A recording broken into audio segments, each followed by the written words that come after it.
जसं तुमच्याकडे क्रिकेट जसं बदलत गेलं तसं आमच्याकडे पण राजकारण बदलत गेलं. तुमच्याकडे अंपायरने आऊट दिल्यावरती तुमच्याकडे थर्ड अंपायर असतो. गेल्या निवडणुकीला आम्हाला जर थर्ड अंपायर मिळाला असता तर मला असं वाटतं अनेक निर्णय बदलले असते, वेगळे दिसले असते कदाचित. पण आमच्याकडे थर्ड अंपायर नसल्यामुळे आम्ही काही करू शकत नाही. आणि आपल्याकडे परवानग्या मिळाल्या तर म्हणजे कठीण असतं, सगळ्या गोष्टी कठीण असतात. महानगरपालिका, राज्य सरकार आणि सगळ्याच मधून त्या परवानग्या मिळणं म्हणजे इतकं कठीण होऊन बसतं.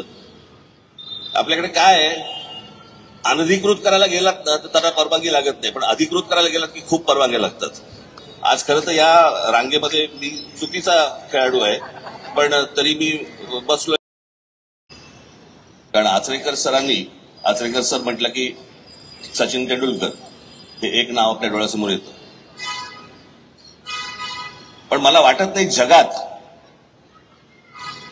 आचरेकर सरांनी जेवढे खेळाडू निर्माण केले भारतासाठी किंवा आपल्या देशासाठी, तेवढे जगात कुठच्या कोचने आजपर्यंत एवढे खेळाडू केले असतील असं मला वाटत नाही. आणि खरं तर अनेक गोष्टी ज्यावेळेला आपल्याकडे भारतात महाराष्ट्रामध्ये होतात त्यावेळेला अशा लोकांची खरं तर नावं द्यायला पाहिजेत. जेव्हा फ्लायओव्हर्स होतात, ब्रिज होतात, रस्ते होतात. आमच्याकडे सगळ्यात मोठा रस्ता हा दारटीटीचा जो जातो तो महात्मा गांधी रोड आहे.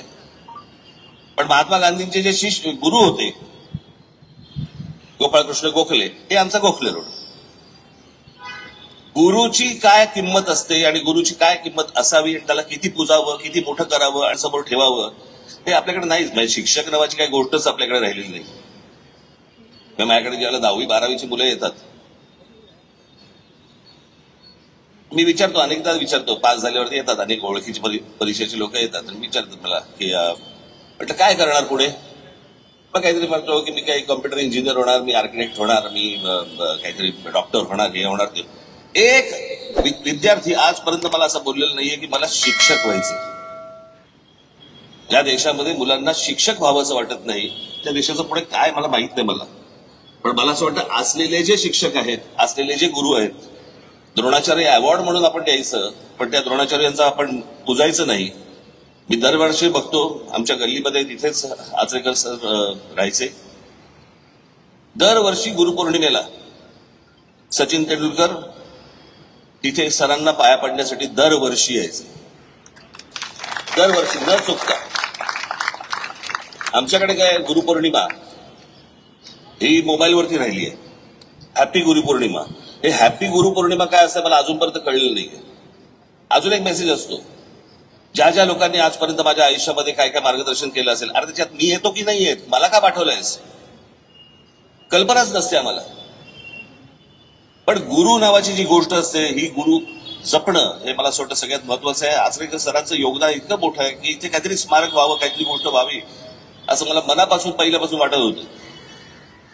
मी आमच्या सुनील रमणी यांच्याशी मी बोललो आणि त्यांना मी सांगितलं की असं असं आपण एक स्मारक करूया. पण मला आता इथे आचरेकर सरांचा पुतळा नको होता,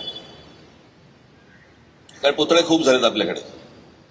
मी म्हटलं काहीतरी वेगळं करू आपण, की ज्याच्यातनं काहीतरी आचरेकर सरांची एक आयडेंटिटी, त्यांचे एक कॉन्ट्रीब्युशन या सगळ्या मुलांना पण कळेल पुढे येणाऱ्या. आणि म्हणून मी त्या प्रकारचं स्मारक केलं की जिकडे स्टम्प्स आहेत, पॅड्स आहेत, ग्लोव्ज आहेत, बॉल आहे, हेल्मेट आहे, सगळ्या गोष्टी आहेत. आणि त्या बॅटवरती आचरेकर सरांची एक टोपी आहे. ती जी टोपी होती, ती कॅप होती, जी कॅप ती आचरेकर सरांची आयडेंटिटी होती. आज मला असं वाटतं की क्रिकेटही बदललं, सगळ्याच गोष्टी बदललेल्या आहेत. पण आचरेकर सरांचे मला त्यांनी जे संस्कार केले या खेळाडूंवरती, हे आजही आपले खेळाडू समोर बघितल्यानंतर आपल्याला दिसतं की कशा प्रकारचे संस्कार त्यांनी केले असतील. क्रिकेट बदललं, सगळ्या गोष्टी बदलल्या, नवीन मुलं आली, नवीन मुलं खेळतायत. पण आजही नवीन मुलं सांगतात की आम्हाला तेंडुलकर सारखं खेळता येत नाही, आम्हाला कांबळीसारखं खेळता येत नाही. किंवा ते जे बघत असतात ती गोष्ट, जे सरांनी शिकवलं, ज्या गोष्टी त्यांनी, अर्थात ते जिनियस होते म्हणून सरांच्या शिक्षण आणि त्यांचा जिनियसपणा हा एकत्र येऊन सगळ्या गोष्टी पुढे झाल्या. पण आज मला असं वाटतं की अत्यंत आनंदाची ही गोष्ट आहे की आचरेकर सरांचं या ठिकाणी स्मारक होते. जसं तुमच्याकडे क्रिकेट जसं बदलत गेलं तसं आमच्याकडे पण राजकारण बदलत गेलं. तुमच्याकडे अंपायरने आऊट दिल्यावरती तुमच्याकडे थर्ड अंपायर असतो. गेल्या निवडणुकीला आम्हाला जर थर्ड अंपायर मिळाला असता तर मला असं वाटतं अनेक निर्णय बदलले असते, वेगळे दिसले असते कदाचित, पण आमच्याकडे थर्ड अंपायर नसल्यामुळे आम्ही काही करू शकत नाही. आज या सगळ्या बदललेल्या क्रिकेटमध्ये देखील आचरेकर सरांचं नाव हे मोठं होताना दिसतंय, लोकांपर्यंत जातंय आणि सर्व खेळाडू हे अजूनही त्यांच्यासमोर नतमस्तक होत आहेत. मला असं वाटतं की ही गोष्ट प्रेरणादायी आहे. इतर सर्व खेळाडूंनी या सगळ्या गोष्टीतनं काही गोष्ट घेतली पाहिजे, शिकली पाहिजे असं मला वाटतंय. आज सुनील रमणी यांचं सगळ्यात मोठं या स्मारक उभारण्यामध्ये खूप मोठं योगदान आहे आणि त्यांनी मनापासून या सगळ्या गोष्टी केल्या म्हणून हे स्मारक उभं राहिलं. दिवस रात्र माझ्या मागे लागायचं आणि आपल्याकडे परवानग्या मिळाल्या तर म्हणजे कठीण असतं, सगळ्या गोष्टी कठीण असतात. महानगरपालिका, राज्य सरकार आणि सगळ्याच मधून त्या परवानग्या मिळणं म्हणजे इतकं कठीण होऊन बसतं. आपल्याकडे काय आहे, अनधिकृत करायला गेलात ना तर त्यांना परवानगी लागत नाही, पण अधिकृत करायला गेलात की खूप परवानग्या लागतात. कळलं? सचिन तेंडुलकर यांना मी विचारलं, म्हटलं 3 तारखेला सरांची जयंती, त्या दिवशी आपण करूया का? त्या दिवशी त्यांनी तात्काळ हो म्हटलं आणि मी सचिन तेंडुलकर यांचे देखील मी आभार मानतो.